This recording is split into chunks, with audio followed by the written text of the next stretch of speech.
seja muito bem-vindo, muito bem-vinda a mais um programa Conclusão. Eu me chamo Valquíria Samboia e ao meu lado, Flávia Torresi. Tudo bem, Como vai, Flávia? Valquíria? Tudo bem? Tudo bem.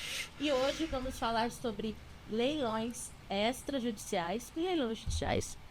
Perfeito. E para essa entrevista, hoje nós contamos aqui com a presença do Dr. André Zalkman, que muito gentilmente aceitou aqui o nosso convite. Um breve currículo aqui do Dr. André. O Dr. André, ele é advogado militante em São Paulo, até em âmbito nacional. Ele é professor, é palestrante e especialista em leilões de imóveis. André Zalkman também é autor da obra O Equilíbrio Contratual na Alienação Fiduciária dos Bens Imóveis. Também CEO do Leilão Eletrônico. Sua atuação permite discutir de forma prática os riscos, as oportunidades e os cuidados necessários para comprar ou vender imóveis em leilões judiciais e extrajudiciais. A plataforma Leilão Eletrônico informa atuar com leilões judiciais, extrajudiciais e alienação fiduciária em todo o Brasil. O link é brasil.linkedin mais um. É isso mesmo, né? É, o leilãoeletrônico.com.br. Olha, Flávio, eu vou enquadrar essa apresentação aqui. Tô envaidecido com a introdução. Muito obrigado. Imagina, André, sabe que você é um convidado muito especial aqui do nosso programa. Nós agradecemos muito você ter aceitado esse convite, até porque o tema aqui é um tema realmente inusitado. O mundo jurídico está se deparando muito com as execuções e os leilões, enfim, está uma forma muito abrangente, além do campo jurídico, para o campo dos negócios, e claro, uma regulamentação, um profissional do direito falando sobre isso aqui é exatamente o nosso objetivo, é o objetivo do nosso espectador. Perfeito. André, muito bem, André. Para começar, vamos falar um pouquinho de você. A tua trajetória no direito imobiliário levou à especialização em leilões de imóveis? Como é que começou essa tua atuação? Assim como todo ingressante no campo do direito, quando a gente decide que vai ser um operador do direito, porque a gente sabe que o direito é muito amplo e a gente pode tanto, né, atuar dentro do poder judiciário, fora, judicialmente, extrajudicialmente. Então, eu fui percorrendo diversas áreas do direito, aprendi sobre direito imobiliário, aprendi sobre direito tributário, aprendi sobre direito trabalhista e me deparei em determinado momento dentro do direito imobiliário condominial. Eu comecei a me aprofundar na área e tive uma oportunidade de ir pro leilão, atuar dentro de uma empresa de leilão.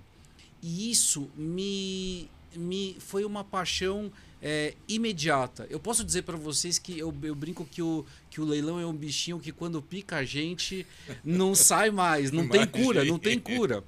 Por quê? O leilão, ele vai atuar com certeza na área do direito civil, na área do direito processual civil, se for um leilão judicial, nas especificidades das outras áreas do direito trabalhista, do direito tributário, porque a gente tem um concurso de credores que vai ter implicações na pós-venda de um bem, o direito registral, o direito imobiliário. Então, o fato do leilão por si só ser multidisciplinar já foi o ponto de início que me despertou interesse na área. E atuando sempre de forma muito dinâmica com todas as áreas do direito. O segundo passo, que também torna ele interessante, é o fato que o leilão é muito efetivo, né? Um processo judicial demora 10, 20, 15 anos, talvez até um pouco menos hoje em dia, mas pensando aqui o Brasil, e a gente sabe como o poder judiciário ele é muito diferente, né, no território nacional, e em alguns lugares pode demorar mais, em alguns lugares pode demorar menos. O leilão em si, ele costuma lidar com fases mais curtas do processo. Ele é muito mais efetivo. Então, muitas vezes um advogado entra com um processo que não vai ser ele que vai encerrar aquele processo, que vai passar por 2, 3, 4 colegas.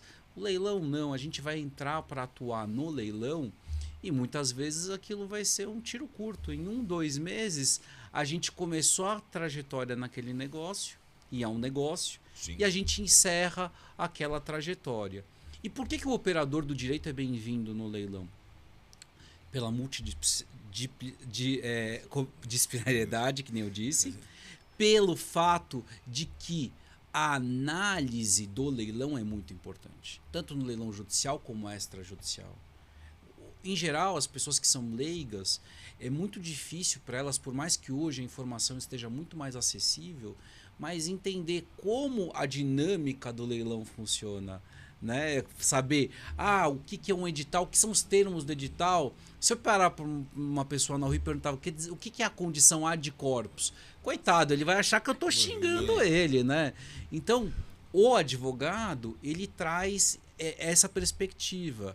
E para aqueles que ainda estão estudando direito, ainda estão se formando e estão assistindo a gente aqui, fica um convite. Porque na faculdade a gente não se aprofunda no que é o leilão. Exatamente, é onde que eu ia chegar. O leilão é visto, sei lá, mais até a título de negócio do que um tratamento jurídico mesmo. Né? E ele é uma área eminentemente técnica. Sem dúvida. Portanto, aquele que já está nos bancos da faculdade de direito se preparando para ser um operador do direito, ele já pode começar a aprender sobre leilão. Doutor, o senhor falou sobre leilão extrajudicial e judicial. Perfeito. Qual é a diferença? O senhor pode explicar um pouquinho? Excelente. O leilão judicial, ele é aquele que prescinde de uma ordem de um juiz para ocorrer. Então, ele pode ocorrer ou por uma expropriação, a pessoa tem uma dívida e vai perder a propriedade através do leilão, mediante uma ordem judicial, ou numa ação que, por exemplo, uma extinção de condomínio. Então você tem 2 irmãos, você tem um ex-casal, você tem parentes no inventário que eles juntos detêm a propriedade de um mesmo bem. Aquele bem é indivisível. Como é que você faz para resolver esse condomínio? Você faz a expropriação através do leilão, que é mais fácil dividir dinheiro do que dividir imóvel. Dúvida. Não dá para eu pegar aqui o imóvel e falar, não, essa linha tá aqui é meu, aqui é seu. Não dá. Né? Com certeza. Então o leilão ele vem no âmbito judicial como uma ferramenta para a resolução de conflitos. Ele não é um método, ele é uma ferramenta que se usa. Porque quando você vende um ativo, você pode pagar credores trabalhistas, o fisco. Você pode... Ele traz a solução do processo, né? A força, mas traz. Agora vamos falar dos leilões extrajudiciais. Os leilões extrajudiciais, eles são a venda de imóveis, primeiro, na retomada de financiamento. Então, quando a gente fala de leilão de alienação fiduciária, são os imóveis que foram financiados e que, não havendo pagamento das parcelas do financiamento, o banco, o credor, ele é obrigado a colocar aquele ativo em leilão. Então, ele faz o leilão e oferece aquilo no primeiro leilão pelo valor da avaliação do imóvel. E no segundo, olha o pulo do gato aqui, pelo valor da dívida. E muitas vezes essa dívida traz um desconto super atrativo. Sabe quando a gente ouve que fala leilão tem 50% de desconto, sim, 60% de desconto? A gente vai encontrar isso muito nos leilões judiciais e nos leilões de alienação fiduciária. Por quê? Porque como o leilão ele é uma ferramenta de venda forçada, não adianta a gente querer, e muitas vezes o pagamento tem que ser à vista, não adianta a gente querer trabalhar com as soluções tradicionais de mercado para vender o imóvel pelo valor da avaliação. É muito mais difícil. Né? Por que alguém vai pagar 100 num imóvel que vale 100, só que ele vai ter questões burocráticas, ele vai ter custo de comissão de leiloeiro. Exatamente onde que eu ia chegar, porque a princípio o leilão ele aparece como um excelente negócio, né? Até por conta desses descontos e tal, tudo mais. Só que existem outras despesas, a comissão do leiloeiro é líquido certo. Existe mais algum tipo de desembaraço após o leilão que demanda um custo? Cada leilão tem uma engenharia jurídica diferente para você solucionar. Essa engenharia, ela vai envolver esses custos que podem variar muito de leilão para leilão. Por isso que o primeiro passo é sempre a gente ler o edital com calma, entender qual é a condição de venda específica daquele bem. Então eu vou dar alguns exemplos de despesas que vão ocorrer num leilão. Primeira despesa são as despesas tradicionais com qualquer compra e venda imobiliária. Então quem arremata o imóvel em leilão vai ter que pagar o ITBI, que é o imposto de transmissão, vai ter que pagar as despesas com a transmissão, então a despesa do cartório para registrar essa transmissão, a despesa com documento, um instrumento, né, público que vai instrumentalizar a venda, que pode ser no leilão judicial a carta de arrematação, tem custo, e cada estado o custo é diferente, ou uma escritura pública, então vai ter esse custo também. Então isso é um custo que praticamente qualquer negócio. Agora, você vai ter o custo, muitas vezes, que vai estar no edital, que num leilão extrajudicial, às vezes, o custo com IPTU, com condomínio, com algumas despesas, como se for um imóvel foreiro, a gente vai ter o foro e o laudêmio. Explica um pouquinho isso. Eu fiquei com dúvida. Boa. Adoro dúvida.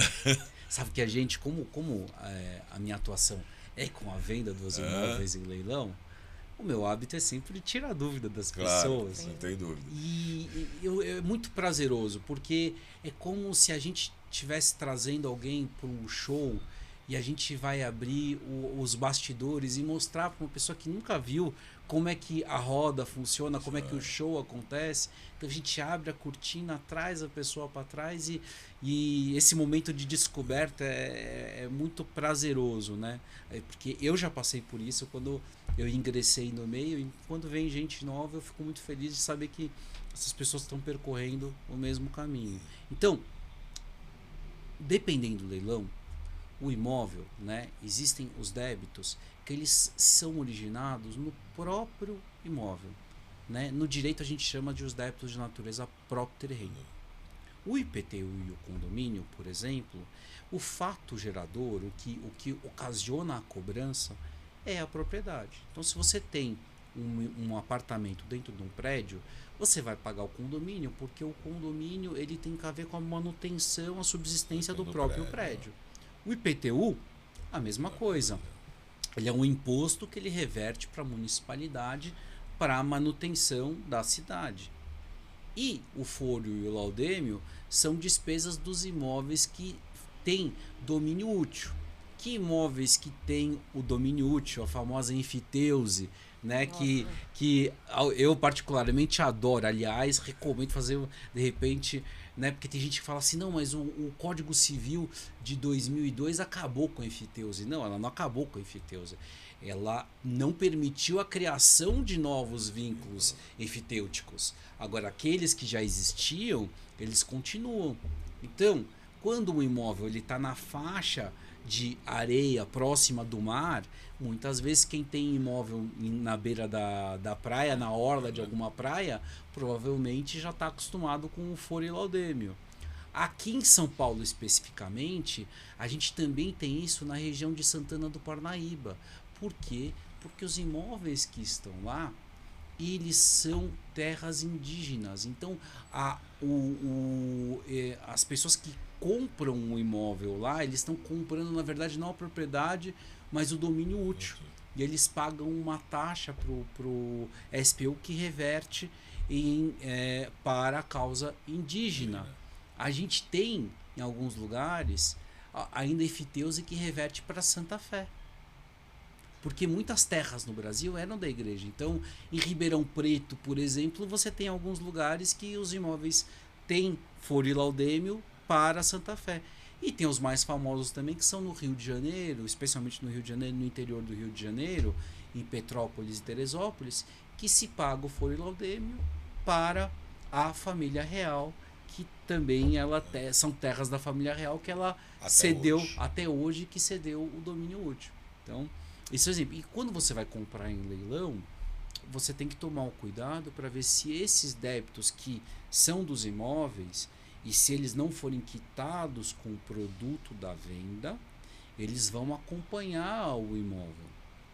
Portanto, é sempre importante entender se aquela condição de venda específica vai ou não da quitação. Exatamente, porque quer queira ou não, isso vem agregado, né? Sim. Não se abre mão. Eu não vou me responsabilizar pelo imóvel da arrematação para frente. Sim, Esse algumas vezes sim. Algumas vezes você vem com o imóvel todo limpo. Outras vezes não. Por isso que é sempre importante entender o que o edital daquele leilão específico está começa determinando. no edital. Começa no então. edital, isso. Tá. O edital vai falar. E esse também é o nosso trabalho como empresa de leilão. Então, né, o Flávio, né, você me liga, alguém me liga e fala assim, gostei do imóvel, eu quero comprar. Primeira coisa que eu vou falar, ó, dá uma olhada aqui, cuidado com essa questão. Às vezes tem alguma questão documental além disso que vai ter que resolver. Então, são todas situações que o leilão é um excelente negócio, mas é um negócio que deve ser feito com cautela. Com cautela, sem dúvida. Por isso que o papel do advogado é importante, antes, Aí durante e depois da entra arrematação. Excelente, exatamente. Me diz uma coisa, em relação à profissão de leiloeiro, aconteceu aqui.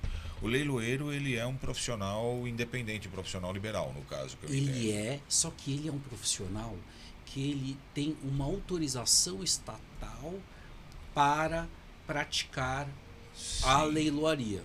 Tá. A responsabilidade dele existe, então, em alguma situação. Responsabilidade pessoal. O leiloeiro, ele é responsável pessoalmente pelo ato do leilão. Da mesma forma que o tabelião tem a fé pública para lavrar um instrumento público, um documento, o leiloeiro, ele tem a fé pública para declarar o arrematante e para realizar os atos do leilão. Ele pode muitas vezes delegar algumas ações para alguma empresa, para alguma estrutura. Que eu ia chegar. Geralmente você vê leilões de bancos, isso, né? Com grandes ofertas, tudo. O banco, ele pode empregar um leiloeiro para o seu quadro funcional? Excelente questão. Em geral, os bancos eles fazem um contrato de prestação de serviços com o leiloeiro para aquela finalidade específica. E muitas vezes esse contrato ele não é oneroso. O leiloeiro vai receber somente aquilo que ele conseguir com a venda dos imóveis. Então ele vai suportar todo o custo da atuação para o banco. Ele não será assalariado. Em geral não. Ele não costuma ser assalariado para quem ele presta serviço. E esse ente que traz os imóveis para venda, né, a gente costuma chamar no meio de comitente. Então os bancos eles são os comitentes, né, que contratam o leiloeiro. Então esses são os nomes que a gente usa nas posições contratuais. Os leilões extrajudiciais, os extrajudiciais. Banco. Isso. A gente vê muito leilão também na Justiça do Trabalho. Excelente. Esse leiloeiro, ele está vinculado à Justiça do Trabalho? À Justiça do Trabalho. A Justiça do Trabalho, e aí a gente tem, né, todos os TRTs que estão espalhados pelo território nacional, cada um deles organiza as astas públicas deles de forma diferente. Então, em geral, eles sempre vão fazer isso através de uma licitação, de uma classificação para a contratação de leiloeiros, tá? Todas as modalidades dentro daquelas que estão na lei de licitação. O leiloeiro pode chegar lá então e se apresentar, se inscrever para um... Sim, para fazer o leilão para o seu trabalho. Tá, seria diretamente com a vara ou não? Justiça eu vou dar um exemplo baseado no TRT da 2ª Região aqui de São Paulo. O TRT da 2ª Região tem um credenciamento aberto. Então, aquele que quer fazer um leilão para o TRT, ele vai lá e se credencia. E o TRT ele tem uma fila de leiloeiros que vão sequencialmente fazendo os leilões. Então, e óbvio, o TRT ele também exige algumas obrigações nessa contrapartida com o leiloeiro, como a remoção dos bens, a guarda dos bens. Tá. O leiloeiro ele vai fazer Ele tudo fica isso. depositário Fica também. depositário também. Ele dos precisa bens ter um móveis. local, então. Não Ele é precisa só ter ter um um martelinho na mão. Não, ele precisa disso também. O martelinho é interessante também, é legal. Vocês sabem que a lei que regula a atividade do leiloeiro, que está vigente até hoje, ela é de 1932. Nossa, 94 anos. E eu né? acho sensacional, porque a gente tem um dos sistemas jurídicos mais antigos. A verdade é que a gente tem utilização de leilão como ferramenta de venda desde as ordenações filipinas no Brasil. Nossa, antigo. Antigo. Então é uma tradição muito antiga. O Brasil a gente acha que não, mas o Brasil tem uma tradição com a leiloaria que remonta ao Império. É uma das atividades mais antigas do Brasil. Doutor, uma pergunta que é curiosa. Uhum. Por exemplo, eu comprei o imóvel no leilão. E aí, se tem gente dentro, como Excelente. que funciona imediatamente a posse? Como que tem prazo para a pessoa sair? Como que Perfeito. funciona? Se a arrematação, né, e aí é um custo também, já agregando, porque a desocupação, eu sempre falo, muita gente fala assim, André, se eu arrematar em leilão, quer dizer que eu não vou conseguir tirar a pessoa? Eu ouvi dizer que eu comprei e a pessoa não quer sair, não vai sair nunca, tal. Eu vou dar a resposta para vocês que eu dou para todo mundo. A questão da desocupação do imóvel em leilão não é nunca se vai desocupar, é quando vai desocupar.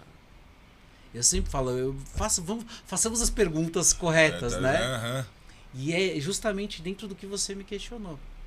Será? Então, quando o leilão ele ocorre, uma arrematação na lei de alienação fiduciária, essa lei traz uma previsão que a desocupação deve ocorrer em até 60 dias.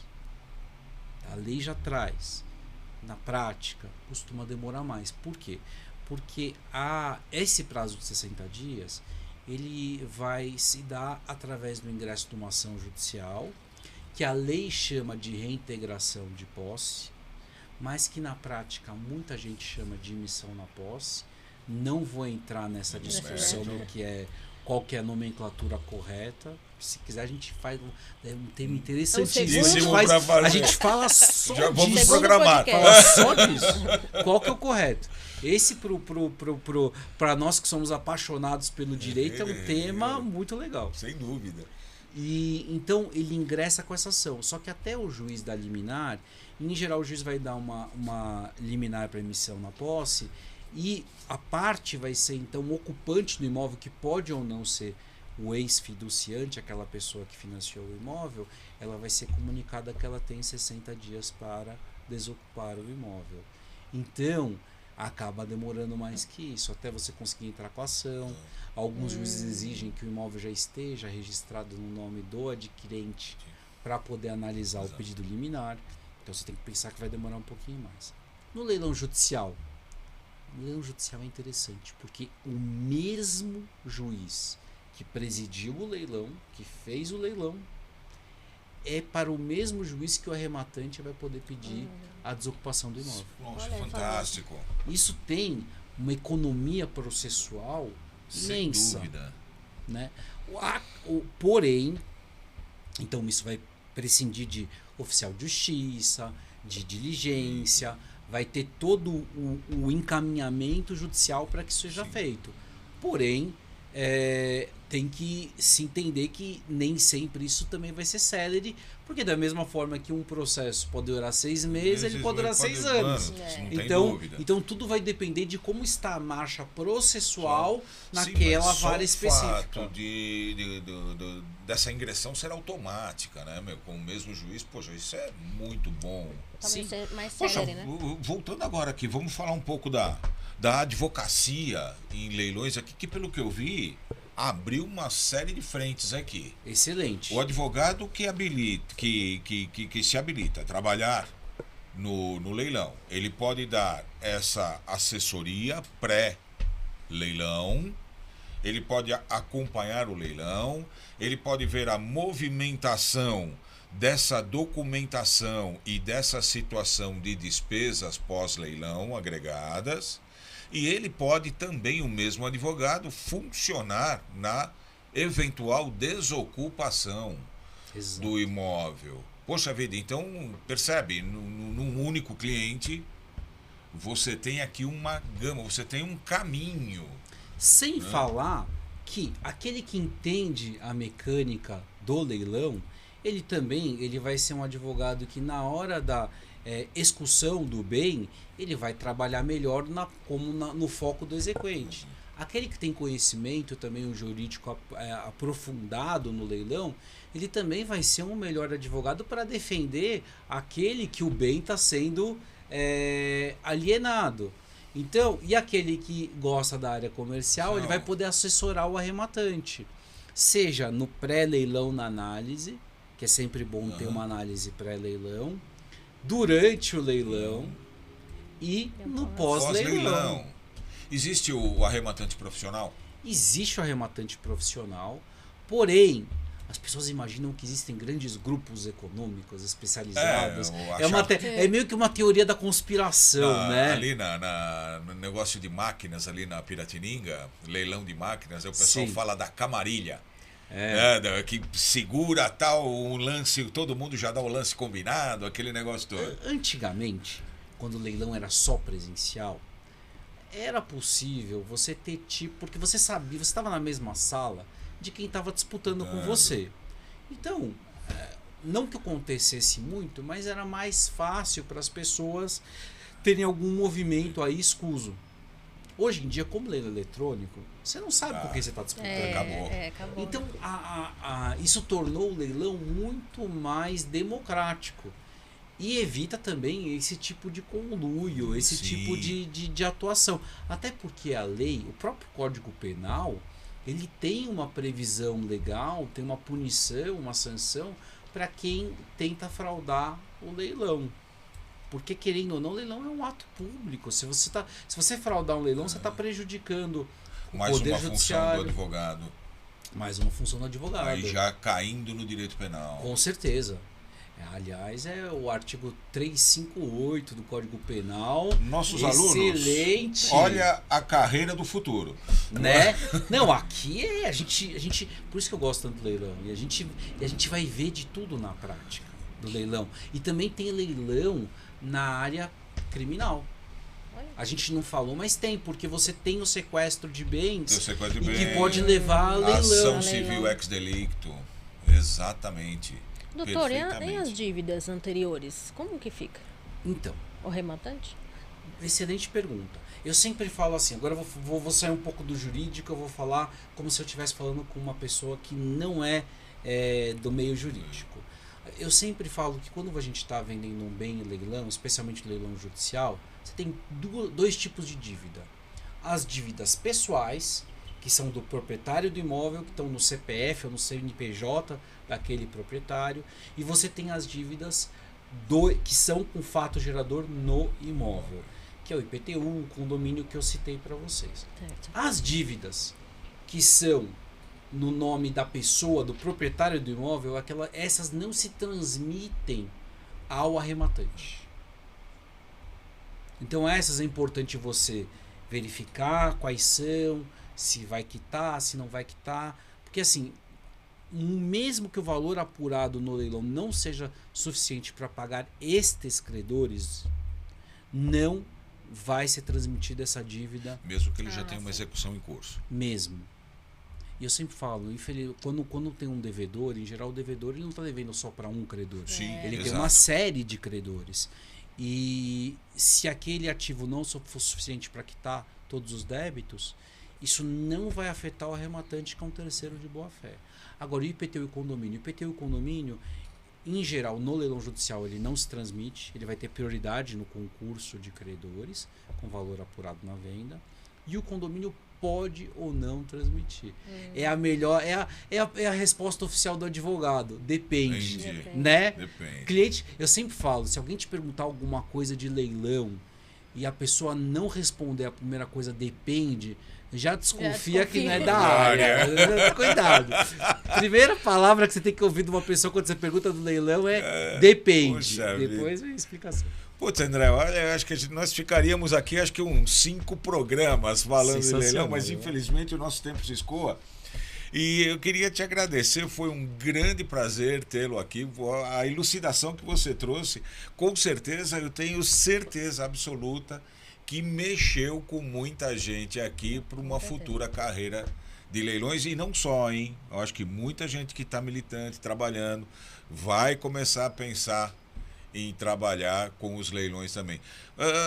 Você está com um curso de leilões agora, né? Poxa, vamos aproveitar, vamos promover. A gente vai começar o curso agora pela ESA. Então, se você entrar no site da ESA, dá para se inscrever. Não sei se ele vai ficar gravado para quem quiser assistir depois, mas do dia 10 ao dia 14 de agosto, online, das 9 da manhã ao meio-dia, 4 dias. Vai ser muito proveitoso, 12 horas no total de curso, que a gente vai percorrer toda a prática do leilão. Então ele é óbvio para os colegas advogados, estudantes de direito, é uma excelente oportunidade. E com certificado. Antes de encerrarmos por hoje, vai aqui um recado especial para você que nos acompanha. É um recado dos estúdios Camucá. Aquele projeto que você tem, que você vem adiando, que o seu próprio podcast pode ser, ou algum outro tipo de programa que traga a sua marca que você queira divulgar, entre em contato conosco. Vem aqui no nosso link da bio. Os estúdios Camucá contam com uma equipe especializada para colocar o seu sonho em realidade. Venha nos consultar. Meu querido André, mais uma vez eu agradeço muito a tua presença. Nós vamos voltar aqui em outras oportunidades para falar mais do leilão, que o tempo ficou exíguo, de tão interessante que é o tema. E de outros temas também, nossos microfones ficarão abertos, tá? Foi um prazer tê-lo aqui conosco. Muito obrigado por aceitar o convite. Até a próxima. Mais uma vez, muito obrigado. Obrigada, Ricardo.